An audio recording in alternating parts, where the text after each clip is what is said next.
സംസ്ഥാനത്ത് പനി പടർന്നു പിടിക്കുന്ന സാഹചര്യമില്ല എന്ന വിചിത്രവാദവുമായി ആരോഗ്യമന്ത്രി വീണ ജോർജ്. എന്ത് പുതിയ രോഗം വ്യാപിക്കുന്നതായി ശ്രദ്ധയിൽപ്പെട്ടാലും അടിയന്തരമായി റിപ്പോർട്ട് ലഭിക്കാറുണ്ടെന്നും മന്ത്രിയുടെ വാദം വന്നു. മഞ്ഞപ്പിത്ത വ്യാപനവും മരണങ്ങളും ചർച്ച ചെയ്യാനായി പ്രതിപക്ഷം നൽകിയ അടിയന്തര പ്രമേയ ചർച്ചയ്ക്ക് നൽകിയ മറുപടിയിലായിരുന്നു ആരോഗ്യമന്ത്രിയുടെ വിചിത്രവാദം. സാർ, ഈ സർക്കാർ കോവിഡിനൊപ്പം തന്നെ കോവിഡിന്റെ രണ്ടാം തരംഗം തുടങ്ങുമ്പോഴാണ് ഈ സർക്കാർ അധികാരത്തിലെത്തുന്നത്.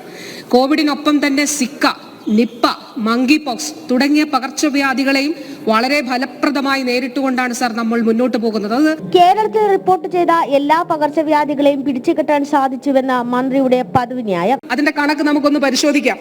സർ, 2015 ഡെങ്കു കേസുകൾ മൂലമുള്ള മരണത്തിന്റെ ശതമാനം സംസ്ഥാനത്ത് 0.34%. 2023 അത് 0.28%. 2024 സർ നമ്മളിപ്പോ സംസാരിക്കുമ്പോൾ അത് 0.25% സർ. ഇതിനാണ് ഒരു ആരോഗ്യ വകുപ്പ് ലക്ഷ്യം വെക്കേണ്ടത്. നമുക്ക് മരണനിരക്ക് കുറച്ചുകൊണ്ടുവരിക എന്നുള്ളതാണ് നമ്മുടെ ലക്ഷ്യം. ഏത് പകർച്ചവ്യാധികൾക്കും പെട്ടെന്ന് പടർന്നു പിടിക്കാനുള്ള വിളനിലമായി കേരളമെന്ന് പ്രതിപക്ഷം. നമ്മൾ കേട്ടിട്ട് പോലും ഇല്ലാത്ത ഏത് രോഗമുണ്ടാകുന്നതിനും ഉള്ള ഒരു ഫ്രോൺ ഏരിയയായി കേരളമാണ്.